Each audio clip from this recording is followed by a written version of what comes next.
December 1 నుంచి 9వ తేదీ వరకు ప్రజాపాలన విజయోత్సవాలు నిర్వహించేందుకు కాంగ్రెస్ సర్కార్ ప్రణాళికలు సిద్దం చేసింది. వరుసగా ప్రారంభోత్సవాలు, శంకుస్థాపనలు చేసేందుకు అన్ని ఏర్పాట్లు పూర్తి చేయాలని అధికారులను ప్రభుత్వం ఆదేశించింది. ఇంటిగ్రేటెడ్ రెసిడెన్షియల్ స్కూల్ కాంప్లెక్స్ భవనాలకు భూమి పూజ చేస్తారు. డిసెంబర్ 1వ తేదీ నుంచి 7వ తేదీ వరకు అన్ని గ్రామాల్లో సీఎం కప్ ఆటల పోటీలు నిర్వహిస్తారు. కొత్తగా 213 అంబులెన్స్ వాహనాలు అందుబాటులోకి తీసుకువస్తారు. జిల్లాకు ట్రాన్స్జెండర్ క్లినిక్ ను ఏర్పాటు చేయాలని సర్కార్ నిర్ణయించింది. గోషామహల్లో నిర్మించ తలపెట్టిన ఉస్మానియా ఆసుపత్రి కొత్త భవనానికి భూమి పూజ చేస్తారు.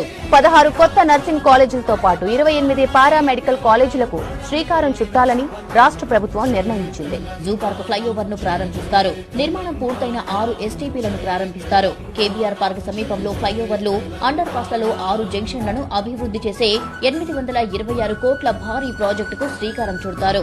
శిల్పకళా వేదిక సమీపంలో దాదాపు 106 స్టాళ్లతో ఇందిరాశక్తి మహిళా బజార్ ను ప్రారంభిస్తారు. యంగ్ ఇండియా స్కిల్ యూనివర్సిటీ తరగతులను ప్రారంభిస్తారు. కొత్తగా ప్రభుత్వం తలపెట్టిన స్పోర్ట్స్ యూనివర్సిటీకి భూమి పూజ చేస్తారు. తెలంగాణ ఫారెస్ట్ డెవలప్మెంట్ కార్పొరేషన్ భవనానికి పునాది రాయి వేస్తారు. అటవీ పర్యాటక శాఖల ఆధ్వర్యంలో సఫారీ థీమ్ పార్క్, బొటానికల్ గార్డెన్లను ప్రారంభిస్తారు. ఘట్కేసర్లో బాలికలకు ప్రభుత్వ ఐటీఐ అడ్వాన్స్డ్ టెక్నాలజీ సెంటర్ ను ఏర్పాటు చేస్తారు. దామరచర్లలో థర్మల్ పవర్ ప్లాంట్ లో 800 మెగావాట్ల ఒక యూనిట్ ను జాతికి అంకితం చేస్తారు. అలాగే రాష్ట్రంలో వివిధ ప్రాంతాల్లో 237 సబ్ స్టేషన్ల ఏర్పాటు